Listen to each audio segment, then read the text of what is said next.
Et avec nous sur ce plateau, Nadir Djenad, merci d'être avec nous. Vous êtes journaliste indépendant, vous travaillez pour Radio France Internationale et l'agence de presse Reuters et vous venez justement de rentrer de Belgrade. Quelle était l'ambiance? Est-ce que les Serbes semblaient intéressés par cette élection?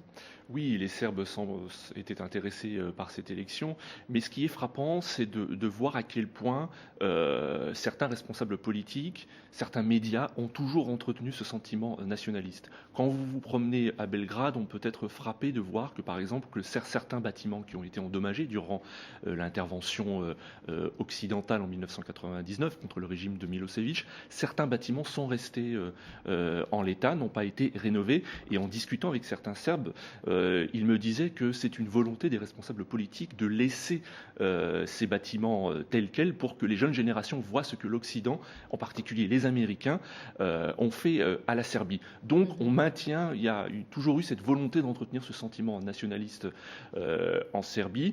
Il y a globalement deux courants, le courant nationaliste et le courant pro-européen. Et la victoire de Nikolić est une demi-surprise parce qu'il a réussi quand même à fédérer autour de lui tous les anti-européens, tous les partisans. Il existe encore des partisans de la Grande Serbie aujourd'hui dans le pays.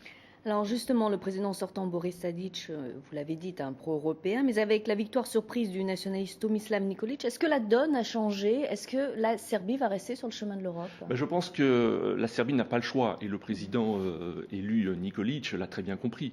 Il était anti-européen il y a quelques années. Rappelez-vous, il avait fait des déclarations disant qu'au lieu d'entrer dans l'Union européenne, la Serbie devrait devenir une province russe.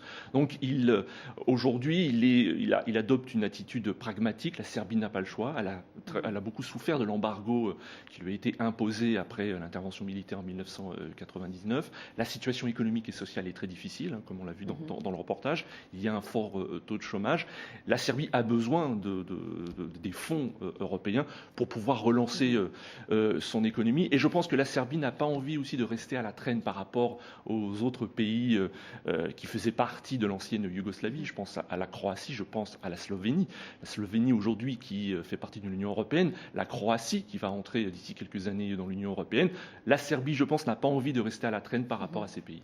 Merci Nadir Djenad, restez avec nous.